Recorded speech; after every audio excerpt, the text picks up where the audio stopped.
नीच कहा गया, क्या हमें दर्द नहीं होगा? धर्म के नाम पर हमको अधम कहा गया, क्या अपमान नहीं होगा? धर्म के नाम पर हमारे साथ अपमान करने के लिए लोगों को प्रेरित किया जाता है, क्या हमें दर्द नहीं होगा? अगर हम अपना दर्द कहते हैं तो धर्म के ठेकेदारों के पेट में भूचाल आ जाता है। कोई हमारी हत्या करने की बात करता है, कोई सिर काटने की बात करता है, कोई तलवार से गर्दन उड़ाने की बात करता है, कोई जीभ काटने की बात करता है, कोई हाथ काटने की बात करता है, कोई नाक कान काटने की बात करता है। लेकिन मैं कह देना चाहता हूं कि तुम्हारी इस ईगल भक्ति से स्वामी प्रसाद मौर्य के शहर पर कोई असर पड़ने वाला नहीं है। सत्य शोधक समाज, सत्य के साथ खड़ा होना, सच को स्वीकारना, सच को मानना ही इस संस्था का मुख्य उद्देश्य रहा है। सामाजिक परिवर्तन के महानायक ज्योतिबा फुले जी ने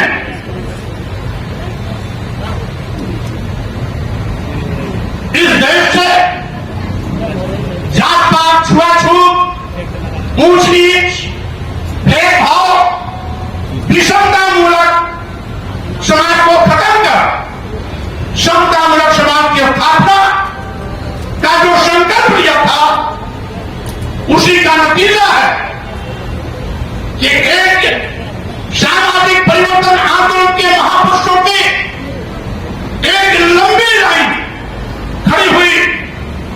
आश्रम के जनक छत्रपति साहू जी महाराज, इस देश की पहली महिला शिक्षिका सावित्रीबाई फुले, भारतीय संविधान निर्माता परम पूज्य बाबा साहब डॉक्टर अम्बेडकर, दक्षिण में इस आंदोलन को गति देने वाले बेजार रामास्वामी नायकर, नारायण गुरु, संत गाडगे, संत घासीराम, आपके साथ उत्तर भारत में मांगे रामस्वरूप वर्मा जी, आकर्षण के संस्थापक बेजार सिंह यादव, महाराज सिंह भारती और मानव कांशीराम जी ने इसको निरंतर गति देने का काम किया। साथियों, जानते हैं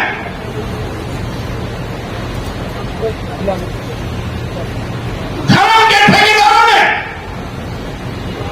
हमें जाति पाति, छुआछूत, ऊंच नीच, भेदभाव का शिकार बनाकर हमें हजारों साल से धन, धरती, शिक्षा, सम्मान से वंचित करने का पाप किया।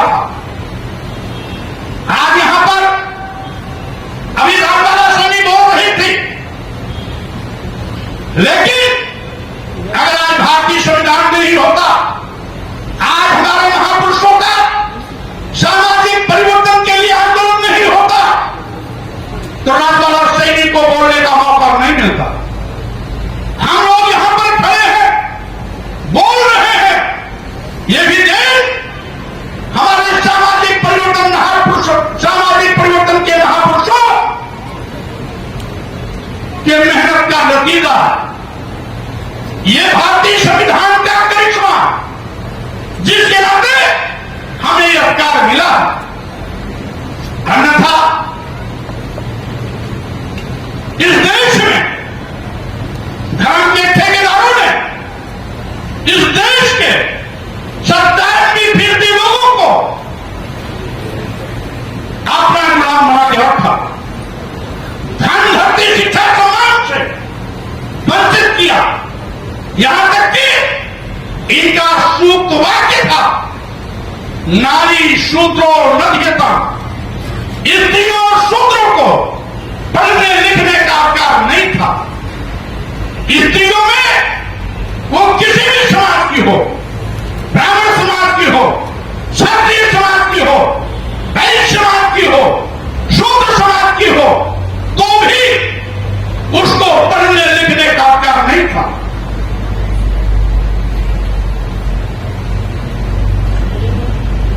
और साथ ही साथियों, मैं कहना चाहता हूं, अंग्रेजी हुकूमत ने समय समय पर हमारे सामाजिक परिवर्तन क्रांतिकारियों की बात को सुनकर के तमाम ऐसे फैसले किए जिसमें इस देश की महिलाओं को भी पढ़ने लिखने का अधिकार मिला। 1835 में महिलाओं को अंग्रेजी हुकूमत ने पढ़ने लिखने का अधिकार दिया। अब जब भारतीय संविधान बना तो बाबा साहब डॉक्टर अम्बेडकर ने उसको मौलिक अधिकार में शामिल कर हमेशा हमेशा के लिए उस पर मुहर लगाने का काम किया कि अब इस देश की महिलाएं भी पढ़ेंगी। इस देश के दलितों आदिवासियों को, शूद्र समाज को भी अंग्रेजी हुकूमत ने पढ़ने लिखने का अधिकार दिया। बाबा साहब डॉक्टर अम्बेडकर ने संविधान बनाते वक्त उसको मौलिक अधिकार से जोड़ने का काम किया।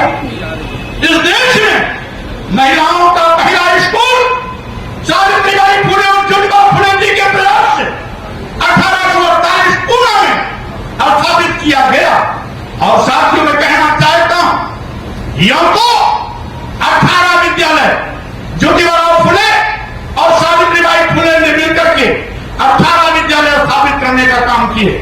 पहला विद्यालय पूना में, और इसी के साथ ही साथ अंग्रेजी हुकूमत ने 1852 में सरकारी स्कूल खोला, लेकिन उसके पहले 1848 में सावित्रीबाई फुले और ज्योतिबा फुले ने विद्यालय खोला। ये योगदान था हमारे महापुरुषों का। साथियों, आप जानते हो पहले नर्मली दी जाती थी। जब हमारे महापुरुषों ने इसके विषय में जानकारी अंग्रेजी हुकूमत को दी तो अंग्रेजी हुकूमत ने उस नर्मली पर रोक लगाई। नर्मली जब कोई बड़ी बिल्डिंग बनती थी, किसी नदी का पुल बनता था, कोई सरकारी भवन बनता था, तो एक शूद्र समाज के व्यक्ति की नर्मली दी जाती थी। अंग्रेजी हुकूमत ने भी इस पर रोक लगाने का काम किया। और भारतीय संविधान बनने के बाद तो सारी की सारी व्यवस्था चाक बंद हो गई। अब किसी के साथ कोई भेदभाव नहीं। बाबा साहब डॉक्टर अम्बेडकर और साथ ही साथ हमारे सामाजिक परिवर्तन के महानायकों ने गैर बराबरी को खत्म किया, जातपात को खत्म किया, छुआछूत को खत्म करने का प्रयास किया, ऊंच नीच की भावना को खत्म करने का प्रयास किया, लेकिन किसी के साथ कोई भेदभाव नहीं किया। बाबा साहब डॉक्टर अम्बेडकर चाहते तो बदले की भावना से जिन लोगों ने हजारों साल तक हम पर जुल्म अत्याचार किया, उनके खिलाफ भी कुछ कानून बना सकते थे। लेकिन बाबा साहब डॉक्टर अम्बेडकर की महानता कि उन्होंने किसी के साथ कोई भेदभाव नहीं किया, बल्कि इस देश के जितने भी बासिंदे थे, देशवासी थे, भारतीय थे, वो किसी भी वर्ग जात के रहे हो, हिंदू, मुसलमान, सिख, ईसाई, जैन, बौद्ध, कोई भी रहा हो, सबको एक समान अधिकार दिया भारतीय संविधान में। यहां तक कि हजारों साल तक जनजातीय अत्याचार करने वालों को भी वही सम्मान मिला जो पूरे देश के अन्य लोगों को सम्मान दिया गया।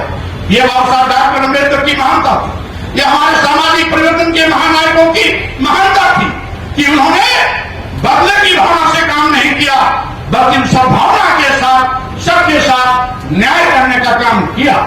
हमारे भारतीय संविधान के उद्देश्य का भी यही है कि समाजवाद, धर्मनिरपेक्ष, लोकतंत्रात्मक रास्ते पर चलते हुए हम सबके साथ समता, न्याय, भाईचारे का व्यवहार करते हुए एक सशक्त राष्ट्र का निर्माण करें। लेकिन आज कुछ ऐसी ताकतें जो भारतीय संविधान के साथ खिलवाड़ करने का घिनौना सोच रखती है, इस देश में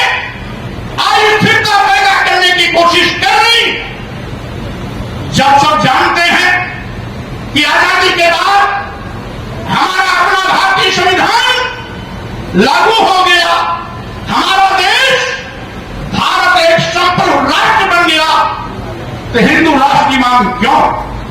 हिंदू राष्ट्र की मांग करने वाले लोग इस देश के दुश्मन है, भारतीय संविधान के दुश्मन है। वो नहीं चाहते कि बाबा साहब डॉक्टर अम्बेडकर का संविधान चले, वो हिंदू राष्ट्र बना करके यहां मनु का विधान लागू करना चाहते हैं।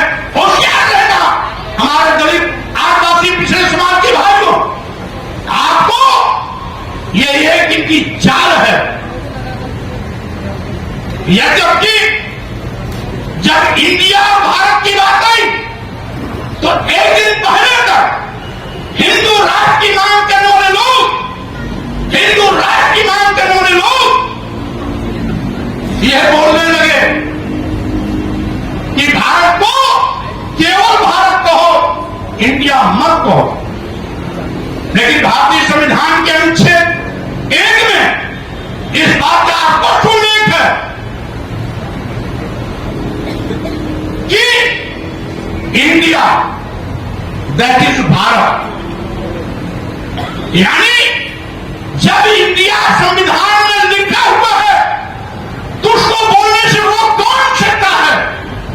और एक दिन पहले हिंदू राष्ट्र की मांग करने वालों को भारत के प्रति प्रेम अचानक कैसे उमड़ा? साथियों, यह इनका ड्रामा है। सही मायने में हिंदू राष्ट्र की मांग कर यह भारत की संप्रभुता पर चोट करना चाहते हैं। हिंदू राष्ट्र की मांग कर भारतीय संविधान को बदलने की नापाक कोशिश करने का काम कर रहे हैं। इसीलिए आपको सावधान रहना।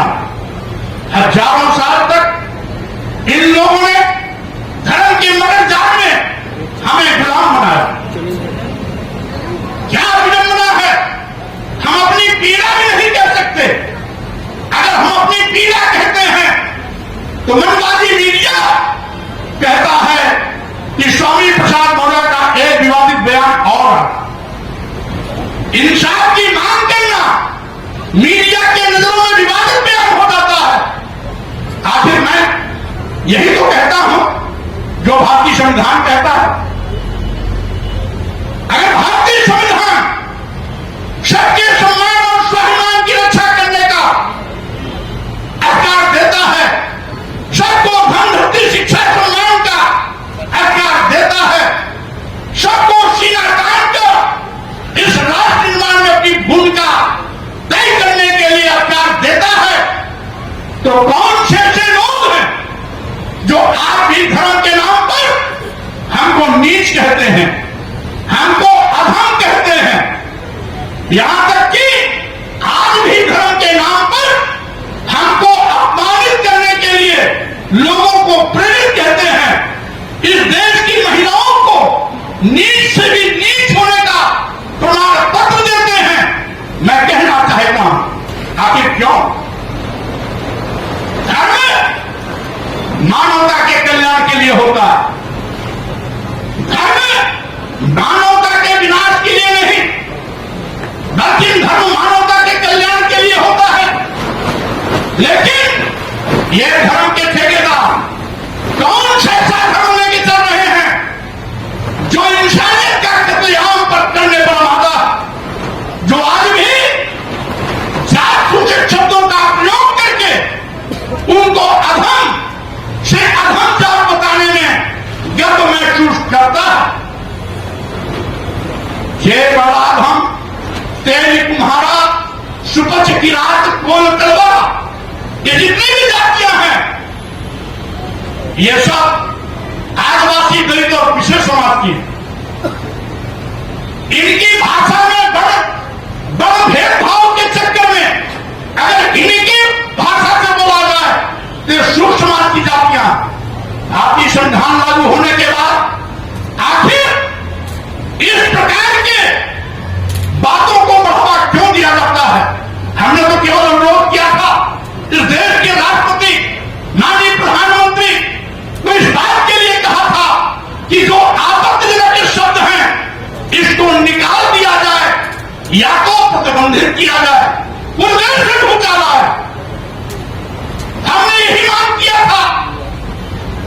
कि ढोल गमार सूद पसुदारी शकल ताड़ना गिरफ्तारी। आखिर ये सब मारने पीटने के बाद क्यों है? ढोल को पीटा जाता है इसलिए कि उससे उसकी सुर निकाली जाती है, लेकिन इस देश की महिलाओं को, इस देश के शुद्ध समाज को अपमानित करने का ये अपराध धर्म के ठेकेदार क्यों कर रहे हैं? क्योंकि हमारा भारतीय संविधान कहता है अनुच्छेद 14 के अंतर्गत कि हम धर्म, जाति, लिंग, जन्म स्थान के आधार पर किसी के साथ कोई भेदभाव नहीं कर सकते। जब लिंग के आधार पर हम किसी के साथ कोई भेदभाव नहीं कर सकते तो महिलाओं के साथ भेदभाव क्यों? आप लोग शांति बनाए रखें, क्योंकि जब मैं बोलता हूं तो आंधी तूफान और भूचाल आता ही आता है।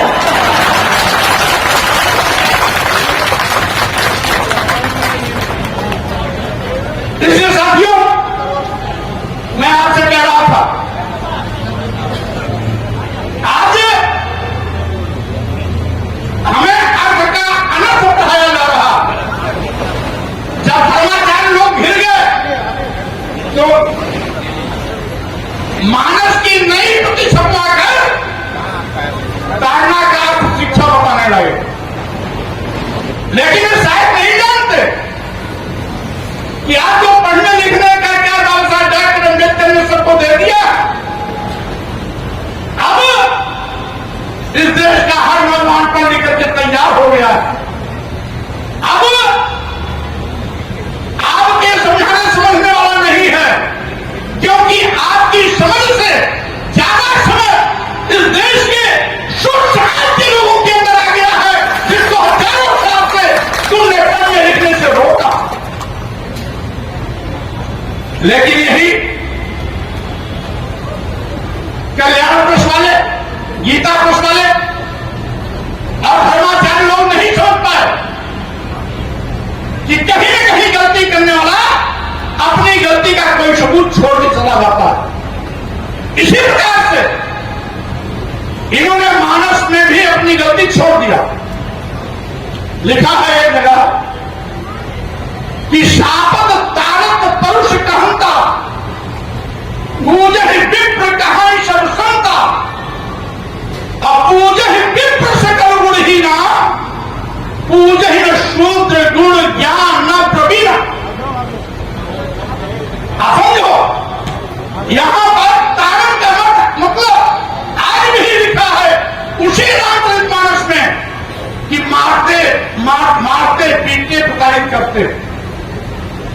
तो एक शब्द आपने शिक्षा को लगा दिया, लेकिन दूसरा कारण शब्द आपने छोड़ दिया। इसीलिए मैं कहना चाहता हूं कि साथियों, आज धर्म के नाम पर हमें नीच कहा गया, क्या हमें दर्द नहीं होगा? धर्म के नाम पर हमको अधम कहा गया, क्या अपमान नहीं होगा? धर्म के नाम पर हमारे साथ अपमान करने के लिए लोगों को प्रेरित किया जाता है, क्या हमें दर्द नहीं होगा? अगर हम अपना दर्द कहते हैं तो धर्म के ठेकेदारों के पेट में भूचाल आ जाता है। कोई हमारी हत्या करने की बात करता है, कोई सिर काटने की बात करता है, कोई तलवार से गर्दन उड़ाने की बात करता है, कोई जीभ काटने की बात करता है, कोई हाथ काटने की बात करता है, कोई नाक कान काटने की बात करता है। लेकिन मैं कह देना चाहता हूं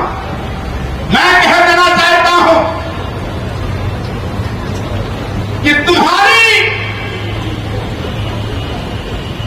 इस ईगल भक्ति से स्वामी प्रसाद मौर्य के शहर पर कोई असर पड़ने वाला नहीं है। और हमें तो खुशी होगी कि लोगों की सम्मान और सम्मान की लड़ाई का परचम लहराते हुए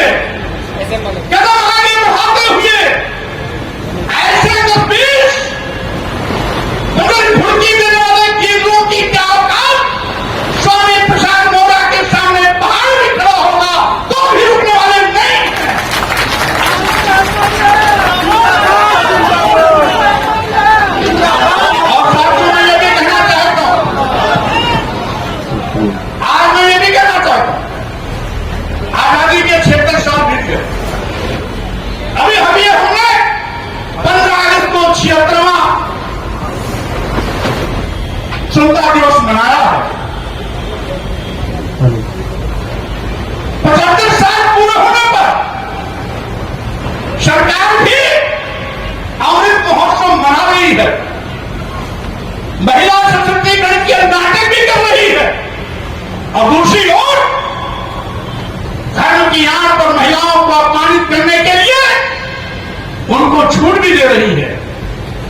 एक और अमृत महोत्सव, एक और नारी महिला सशक्तिकरण का अभियान, एक तरफ ये नारा यत्र नारी पूजनते रमनते तत्देवता, एक तरफ पूजा के नाम पर नवरात्र में महिलाओं का पूजा करना, और दूसरी ओर देश की आधी आबादी महिलाओं को नीच से भी नीच होने का प्रमाण पत्र देना इनके असली चेहरे को उजागर करता है। साथियों, मैं ये भी कहना चाहता हूं, आज हमें खुशी है कि हमारे सामाजिक परिवर्तन के महापुरुषों ने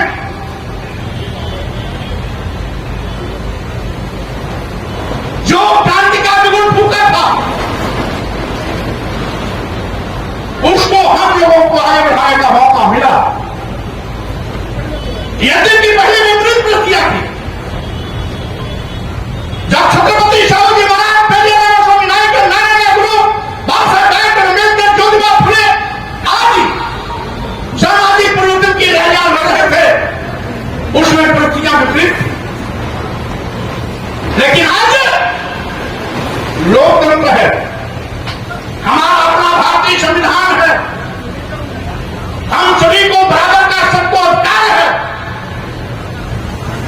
और आज भी मनवादी ताकतें भारतीय संविधान पर भारी बनने की लगातार कोशिश में है। यही कारण है कि भारतीय संविधान लागू होने के बाद भी मनुवादी ताकतें मनु का विधान लागू करने का पाप कर रही है। हमारे पिछली जात के तमाम लोग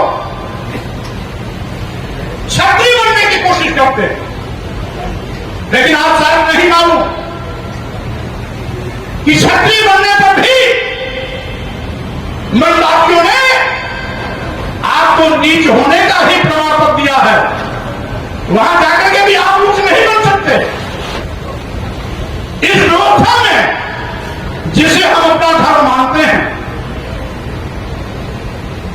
इस व्यवस्था में जो वर्टिकल सबसे ऊपर नंबर 1, सबसे ऊपर यहां की व्यवस्था है ब्राह्मण, दूसरे पर क्षत्रिय, तीसरे पर वैश्य, चौथे पर शूद्र, यानी सबसे ऊपर कौन? ब्राह्मण। मनु की व्यवस्था में सबसे ऊंचा ब्राह्मण, और सब उसके उसके नीचे, यानी सभी नीच होने के दर्जा का अंतर है। कोई 1 नंबर का नीच, कोई 2 नंबर का नीच, कोई तीसरे नंबर का नीच। और हम नहीं कह रहे हैं, यह मनु का विधान कहता है। एक श्लोक है मनुस्मृति में, पंचवर्षम तु ब्राह्मणम शतवर्षम तु क्षत्रपाः पिता पित्रो बीजानीया ब्राह्मण करो पिता। यानी 5 साल के ब्राह्मण 100 साल के क्षत्रिय में पिता पुत्र का संबंध है, जिसमें 5 साल का ब्राह्मण का बच्चा 100 साल के बूढ़े क्षत्रिय का पिता है। ये स्वामी प्रसाद बोले नहीं कह रहे, ये गुरु महाराज कह रहे हैं, ये मनुस्मृति कह रही है। हम इसलिए इसका हवाला दे रहे हैं कि पिछले समाज के लोगों क्षत्रिय बनने का, झूठा क्षत्रिय बनने का नाटक मत करना।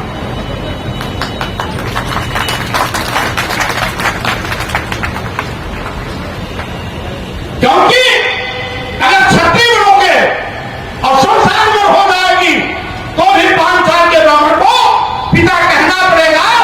यह उनका विधान है, यह मनुस्मृति का कहना है। इसीलिए मैं कहता हूं, आज 4-5 छूत ऊंची भेदभाव हमने नहीं दिया,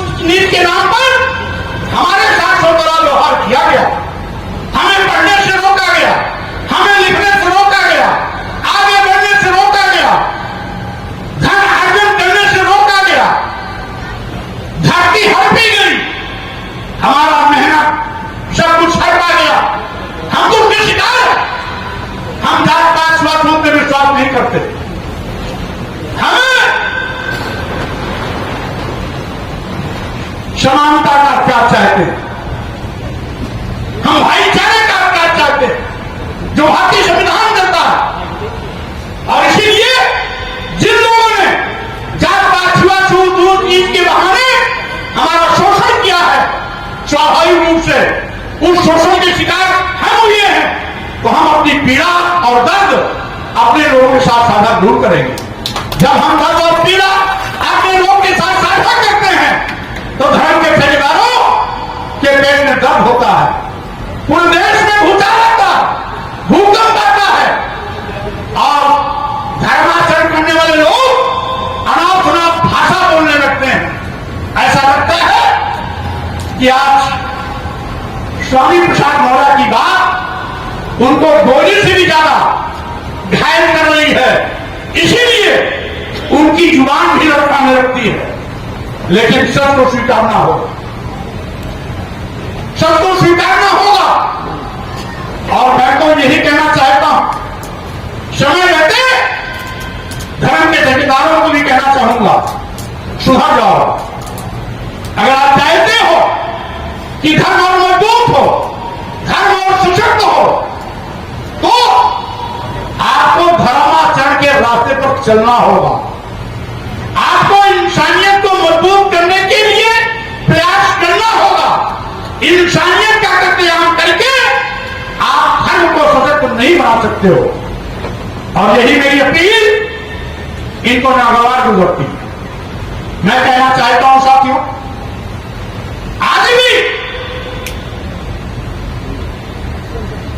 हम कितने भी पढ़े करके विद्वान क्यों न हो जाए, ये हमको अभी भी सम्मान नहीं देना चाहते, क्योंकि उन्होंने अपने ग्रंथों में लिख दिया कि पूजन शूद्र गुण ज्ञान प्रवीणा।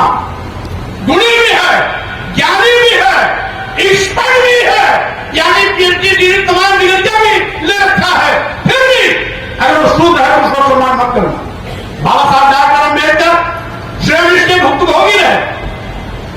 दुनिया की सारी डिग्रियां लेने के बाद बाबा साहब डॉक्टर अपने जमाने के दुनिया के सबसे बड़े विद्वान होकर का गौरव प्राप्त किया। दुनिया के सबसे अच्छा बड़े विद्वानों में से बाबा साहब डॉक्टर अम्बेडकर एक थे। लेकिन जब इस भारत भूमि पर आते हैं तो यहां पर जात पात छुआछूत दूरबीन के चक्कर में दुनिया का सबसे बड़ा विद्वान होने का खिताब पाने के बावजूद भी बाबा साहब डॉक्टर अम्बेडकर को इस भारत भूमि पर चप्पे चप्पे पर अपमानित होना पड़ता है। ये मनवादी व्यवस्था के लोग आज भी हमको अपमानित करने की कोशिश करते हैं। आज भी ये हमें जानवर से बदतर जिंदगी जीने के मजबूर करना चाहते हैं और यही का कानून है। मनुस्मृति ने एक जगह लिखा हुआ कि शूद्रम तो कार्य दाक्ष्यम कृतम प्रीतम हुआ दाक्ष्य तो जन्मना ब्राह्मण तो स्वयं हुआ। यानी ब्राह्मण स्वयंभू शक्ति है, उसको कुछ भी करने की जरूरत नहीं है। लेकिन शूद्र समाज के लोग जिसमें आज एससी एसटी ओबीसी सब आते हैं, इनके लिए क्या लिखा कि शूद्रम तो कार्य दाक्ष्यम, इनको गुलामी करनी ही करनी है। कृतम अकृतम हुआ, छलांग में के करें या बेगारी में करें, ये इसीलिए पैदा हुए हैं। ये इनका धर्म है। ये हमें आज भी सम्मान देने के लिए तैयार नहीं। भारतीय संविधान हमें सम्मान प्राइमर का अधिकार दे दिया, लेकिन अभी भी ये धर्म के ठेकेदार अभी भी हमें जानवर से बदतर जिंदगी जीने के लिए मजबूर करने की कोशिश करते हैं। मैं यहां आए हुए भाइयों बहनों से कहना चाहता हूं, आप देखते होंगे बहुत से त्योहार आते हैं, बहुत से त्योहार आते हैं। दिवाली आती है, आप पूजा किसकी करते हो? लक्ष्मी और गणेश की। लक्ष्मी की सवारी, लक्ष्मी की सवारी और गणेश की सवारी कौन क्या है जानते हो? लक्ष्मी की सवारी उल्लू, गणेश की सवारी चूहा। यानी लक्ष्मी गणेश की जब पूजा करते हो तो उल्लू और चूहे की पूजा कर जाते हो साथ साथ, क्योंकि उनके साथ बने रहते हैं। जब आप भैरव की पूजा करते हो तो भैरव की पूजा के साथ साथ उनकी सवारी कुत्ते की पूजा आप कर जाते हो। जब आप भवानी की पूजा करते हो तो भवानी की पूजा के साथ साथ उनकी सवारी गधे की भी पूजा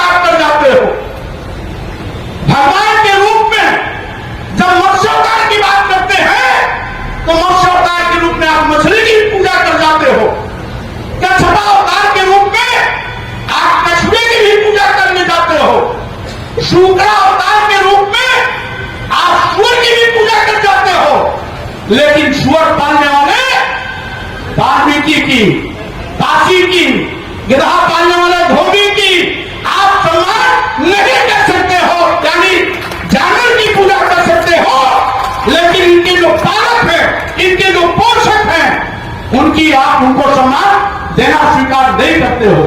मछली कृष्ण की पूजा कर जाते हो, लेकिन बिंद निषाद केवट मल्लाह आग की पूजा यानी आग का सम्मान आप नहीं करते हो। ये आपकी विडंबना। क्या सोच है कि आप गधे, कुत्ते, चूहे, उल्लू, सुअर, मछली, कछुए सबकी पूजा करते हो, लेकिन इंसान को इंसान नहीं समझते हो। हमारी राय क्या है? इंसान को इंसान समझो। अगर आपको सम्मान प्यारा है तो यहां बैठे हुए लोगों को भी सम्मान प्यारा है। अगर आप स्वाभिमान चलाना चाहते हो, यहां बैठे हुए लोगों को भी स्वाभिमान के साथ बैठने का चाहत बड़ी है। अगर आपको भूख प्यास लगती है, यहां बैठे हुए लोगों को भी भूख प्यास लगती है। एक जो आज एक नया परिभाषा चल गया, माननीय प्रधानमंत्री जी से लेकर के सारे धर्म के ठेकेदार और सारी फैसलेदारी ताकते सनातन सनातन सनातन चिल्लाती। जो सनातन का अर्थ नहीं समझते वो सनातन चिल्ला रहे हैं। मैं भी सनातन को मानता हूं, लेकिन तुम सनातन का तो अर्थ ही नहीं समझते। सनातन का मतलब जो सत्य है, सनातन का मतलब जो शाश्वत है, सनातन का मतलब जो हजारों लाखों साल पहले भी था, आज भी है, लाखों साल बाद भी रहेगा, वो है सनातन। जैसे सूर्य हमें प्रकाश देता है, सूर्य के प्रकाश से हमें जीवन मिलता है, लाखों साल पहले भी देता था, आज भी दे रहा है, लाखों साल बाद भी सूर्य हमें प्रकाश देता रहेगा। यह सनातन है। पृथ्वी के चारों ओर, सूर्य के चारों ओर पृथ्वी चक्कर लगाती है। लाखों साल पहले भी चक्कर लगाती थी, आज भी लगा रही है, हजारों साल लाखों साल बाद भी लगाएगी। यह सनातन है। हवा, पानी, अग्नि, जमीन, ये हमें जीवन देते हैं। लाखों साल पहले भी देते थे, आज भी दे रहे हैं, आगे भी देते रहेंगे। यह सनातन है। हर बच्चा अपनी मां के पेट से पैदा होता है, यह सत्य है, सनातन है। यहां तक कि आज यथार्थवादी ताकतें जो सनातन बोलती हैं, उनका सनातन का मतलब जात पात, छुआछूत, ऊंच नीच, भेदभाव, उनका सनातन का मतलब मुंह से ब्राह्मण पैदा हो गया, बाहु से क्षत्रिय पैदा हो गया, भुजा से क्षत्रिय पैदा हो गया, जंघे से वैश्य पैदा हो गया और पैर से शूद्र पैदा हो गया। उनका सनातन वो है जो न सत्य है, न वैज्ञानिक है, न पहले कभी हुआ, न आज हो रहा है, न आगे कभी होगा। यहां बैठे हुए लोगों से पूछना चाहता हूं, क्या किसी बच्चे को किसी के मुंह से पैदा होते देखा आप लोगों ने? अगर कोई देखा तो हम खा दे, नहीं ना? अच्छा चलिए, किसी बच्चे को इस बाहु यानी इस बाहु हाथ से पैदा होते देखा? नहीं। किसी को क्या आप अपने जंघे से पैदा होते किसी को देखा? क्या पैर से किसी को पैदा होते देखा? नहीं। यह सनातन कैसे हो सकता है? तो इनका सनातन पाखंड है, इनका सनातन इनका सनातन जात पात छुआछूत ऊंच नीच है, इनका सनातन भेदभाव है। और इसीलिए हमारा सनातन और इनके सनातन में अंतर है। भगवान बुद्ध ने कहा था कि बैर को बैर से नहीं खत्म किया जाता सकता, यानी शत्रुता को शत्रुता से खत्म नहीं किया जा सकता। अगर शत्रुता को खत्म करना है तो प्यार के लिए हाथ बढ़ाना पड़ेगा। आप उसको सम्मान देकर के अपना बना सकते हैं, तलवार चला करके उससे आप हाथ नहीं मिला सकते। मित्रता भाव बढ़ानी पड़ेगी, भाईचारा बढ़ाना पड़ेगा, दोस्ती भाव पैदा करना होगा और अपनी मित्रता का भाव उसके मन में पैदा करना होगा। तब दुश्मनी खत्म होगी, दुश्मनी से खत्म नहीं होगी। इसलिए साथियों, मैं आपसे कहना चाहता हूं, मेरा मकसद है, अगर आप सर्वसोदर समाज के इस कार्यक्रम में आए हो तो जो आप फलेगी चाहते थे कि आप सत्य को जानो और जानो तब मानो, यही बुद्ध भगवान कहते थे, खाली बुद्ध यही कहते थे। और इसीलिए बुद्ध भी कहते थे अपदीपो भाव, अपना प्रकाश आप स्वयं बनो। ये तभी संभव है जब आपके अंदर अच्छी शिक्षा दीक्षा होगी। अच्छा क्या है, बुरा क्या है, दोनों में अंतर करने की क्षमता होगी। और इसीलिए बुद्ध भी यही कहते थे, पहले किसी भी कही बात को, किसी भी पढ़ी हुई बात को, सुनी हुई बात को, लिखी हुई बात को पहले अपने दिमाग की कसौटी पर कसो। अगर वो बहुजन हिताय के लिए खड़ा उतरता है तब उसे मानो। यही चीज चेतन फुले ने कहा, सच क्या है पहले जानो, और अगर सच है आप स्वीकार करते हो तब उसको मानो। बाबा साहब डॉक्टर अम्बेडकर ने भी हमें 3 संदेश दिया, शिक्षित बनो, और उसके बाद कहा संगठित और संघर्ष करो। संगठित और संघर्ष करो पहले क्यों नहीं कहा? पहले क्यों कहा शिक्षित बनो? इसीलिए कि जब आप पहले शिक्षित बनेंगे तब संगठन का दिशा भी सकारात्मक होगा, संघर्ष का रास्ता भी मानवता के कल्याण के लिए होगा।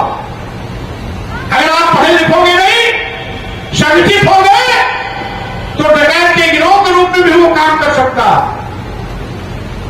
हत्या करने के लिए वो काम कर सकता है, गलत काम करने के लिए वो काम कर सकता है।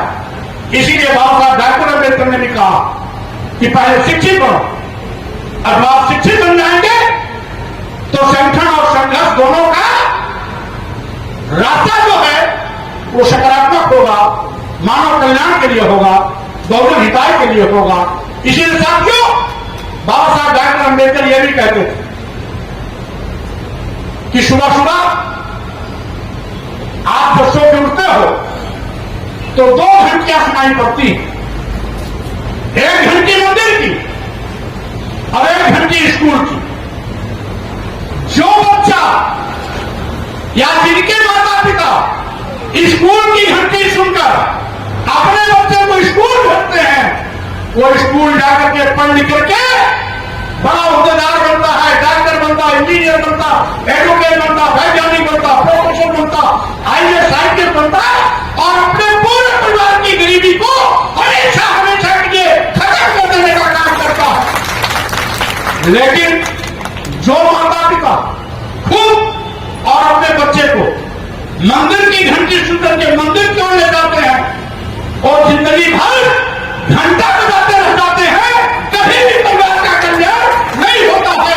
उनके घरों के बच्चे कभी भी IAS नहीं बन पाते, IPS नहीं बन पाते, डॉक्टर नहीं बन पाते, इंजीनियर नहीं बन पाते, पत्रकार नहीं बन पाते और बड़े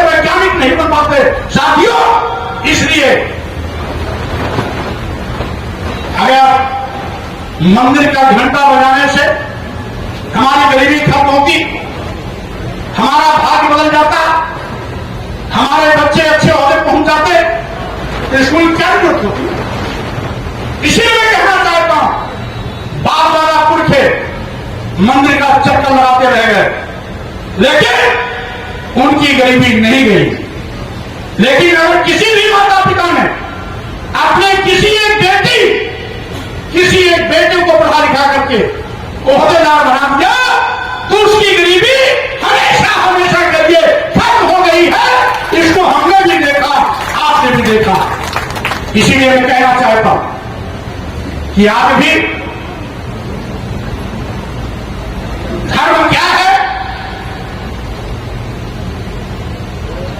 इसको समझो।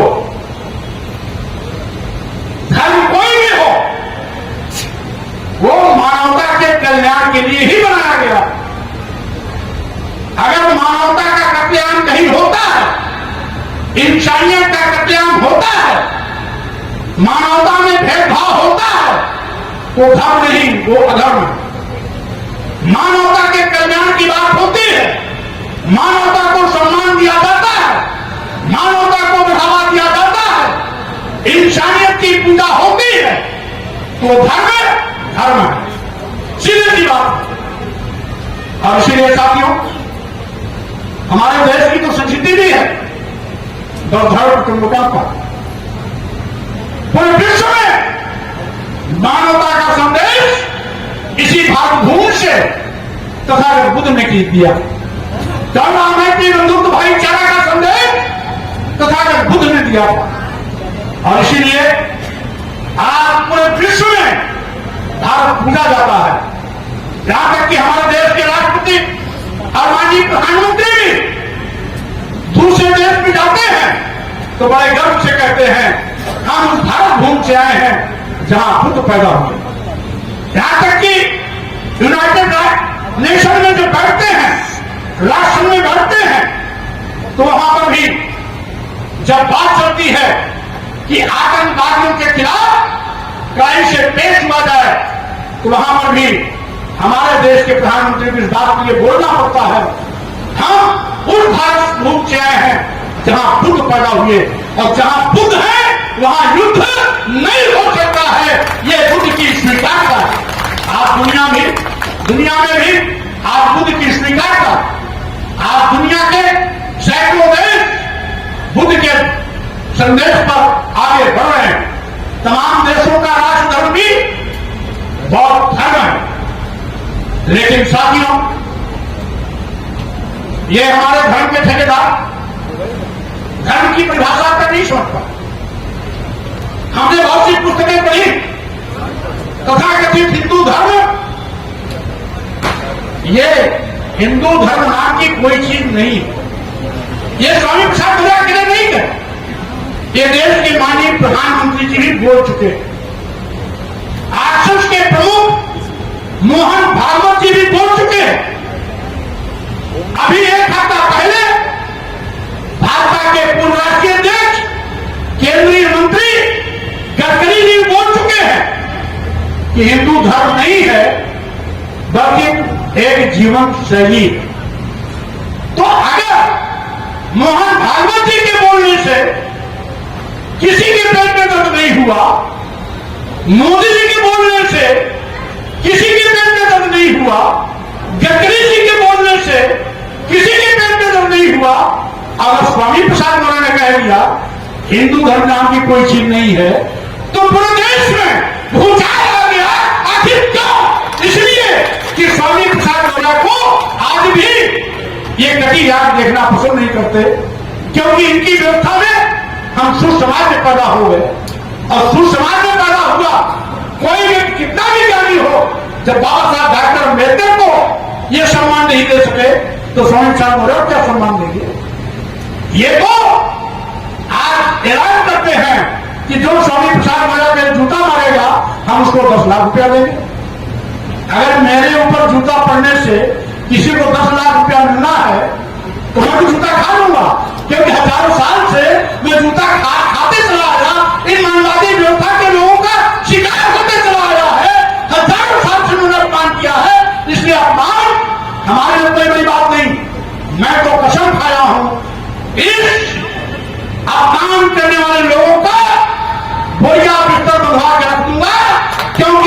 अपमानित करते हैं, ये जिसे अपमानित करते हैं, इनको वही जिंदा करके रखा हुआ।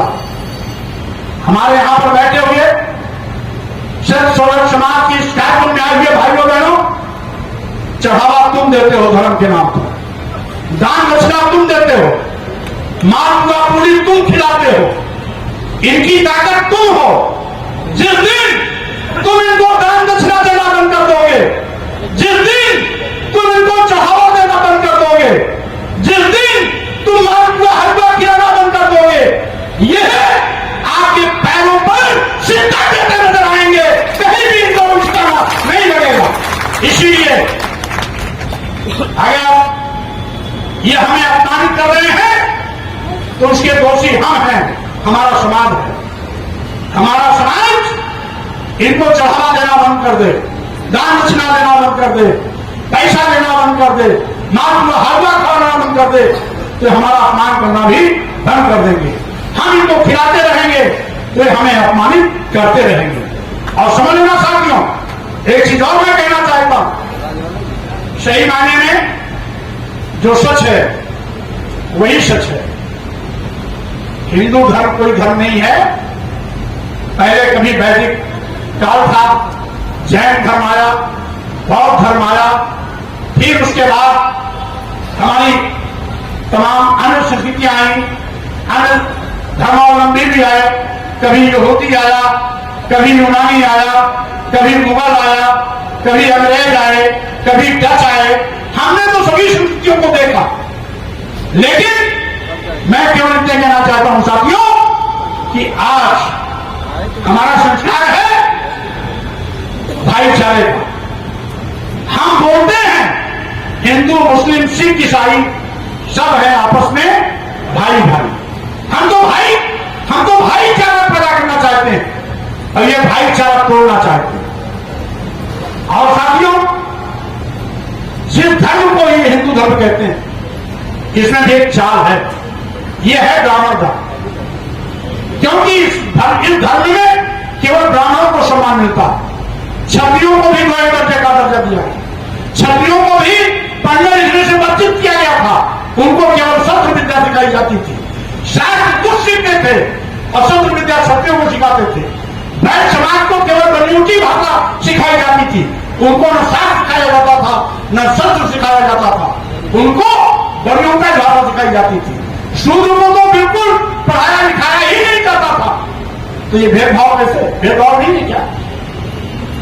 तो इसीलिए मैंने कहा ये केवल ब्राह्मण धर्म है, क्योंकि इसमें केवल ब्राह्मणों की प्रार्थना के लिए लिखा गया है। जैसे कि मैंने अभी कहा, ब्राह्मण तो स्वयं हुआ मनुस्मृति, 5 साल 10 साल में 100 साल के क्षत्रिय का बाप, 5 साल का ब्राह्मण, यानी ब्राह्मण का वर्चस्व। और मानस में भी कि पूजे ही विप्र सकल गुणहीना, सकल गुणहीना, सभी गुणों से हीन हो, चोर हो, लंपट हो, व्यभिचारी हो, डकैत हो, हत्यारा हो, लेकिन विप्र है तो उसका सम्मान करो। यानी इसमें भी एक वर्ग विशेष का सम्मान। पूजन शुद्ध गुण ज्ञान प्रवीणा, ज्ञानी गुणी कुछ भी हो तो अगर शुद्ध है उसका सम्मान मत लो। तो हमारा धर्म कैसे हो सकता? जो हमें नीच कहता हो, जो हमें अपमानित करने की बात करता हो, तो हमारा धर्म कैसे हो सकता है?